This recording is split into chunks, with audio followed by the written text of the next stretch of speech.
నేను 2001లోనే అడవిలకు పోయి అన్నంతో తిరిగినటువంటి వాడిని. 2004లో 5లో నిర్బంధాలు, జైలు, కేసులు, ఎన్నో కష్టాలు పడి నష్టాలు పడి వచ్చినటువంటి వాళ్ళం. మేము చూడనటువంటి పార్టీలు కావు, మాకు తెలియని సిద్ధాంతాలు కావు, అన్ని తెలిసి వచ్చే కాంగ్రెస్ పార్టీలో పనిచేస్తున్నాం. రేపు ఈ దేశానికి రక్షణ కాంగ్రెస్ పార్టీ, ఈ ఊరుకు రక్షణ కాంగ్రెస్ పార్టీ, ఈ ఊరుకు రక్షణ కాంగ్రెస్ పార్టీ, ప్రజాస్వామ్యాన్ని ప్రేమించేది కాంగ్రెస్ పార్టీ. రేపు బీసీలు ఎదగాలన్నా, ఎస్సీలు ఎదగాలన్నా, మైనార్టీలు ఎదగాలన్నా, సబ్బండ కులాలు ఎదగాలంటే దానికి వేదికే కాంగ్రెస్ పార్టీ అనేటువంటి విషయాన్ని నేను గుర్తు చేస్తా ఉన్నాను.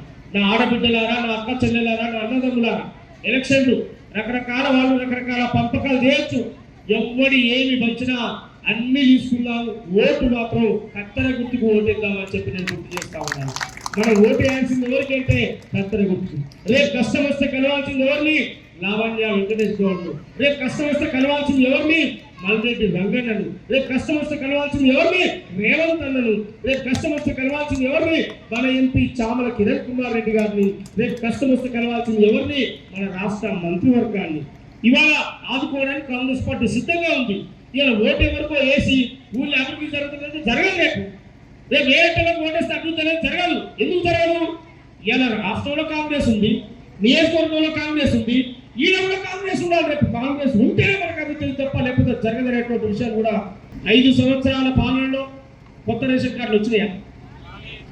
ఇప్పుడు వచ్చినాయా రాలేదా? వచ్చిన వాళ్ళు జర చెయ్యొద్దు.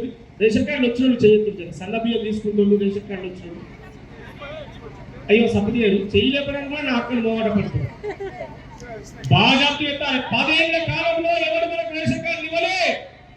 ఇవాళ 2 సంవత్సరాల ప్రజా పాలనలో, రేవంత్ అన్న పాలనలో రేషన్ కార్డులు వచ్చినాయి. గట్టిగా చెయ్యాలి కూడా వచ్చి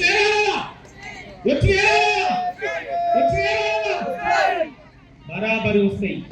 ఇవాళ ఆడబిడ్డలు బస్సు ఎక్కితే ఆధార్ కార్డు చూపిస్తే చాలు, ఆర్టీసీ బస్ ఆగాల్సిందే, మీకు సీట్ ఇవ్వాల్సిందే. ఉందా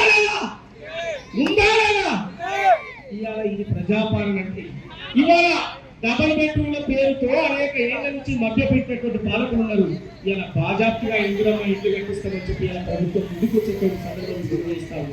అది రైతు బీమా కావచ్చు, రైతు రుణమాఫీ కావచ్చు, ఇవాళ నిరుద్యోగులకు ఉద్యోగాలు కావచ్చు, ఇవాళ ఫ్రీ బస్సు కావచ్చు, ఇవాళ ఇంటిగ్రేటెడ్ స్కూల్ కావచ్చు, ఇందిరమ్మ ఇండ్లు కావచ్చు, 200 యూనిట్ల కరెంటు కావచ్చు, ఇవాళ 500 రూపాయలకు గ్యాస్ కనెక్షన్ కావచ్చు. ఇవాళ వస్తుందా లేదా మీరు ఆలోచించమని చెప్పి నేను అడుగుతా ఉన్నా. బరాబరి వస్తుంది రాకపోతే వస్తుంది. దరఖాస్తు పెట్టుకో, ఎవరో ఇంట్లో ఆఫీస్ కడిగో కలవాలి. అది రాలేదంటే నీళ్ళు కక్షలు ఉంటాయి ప్రభుత్వాలు.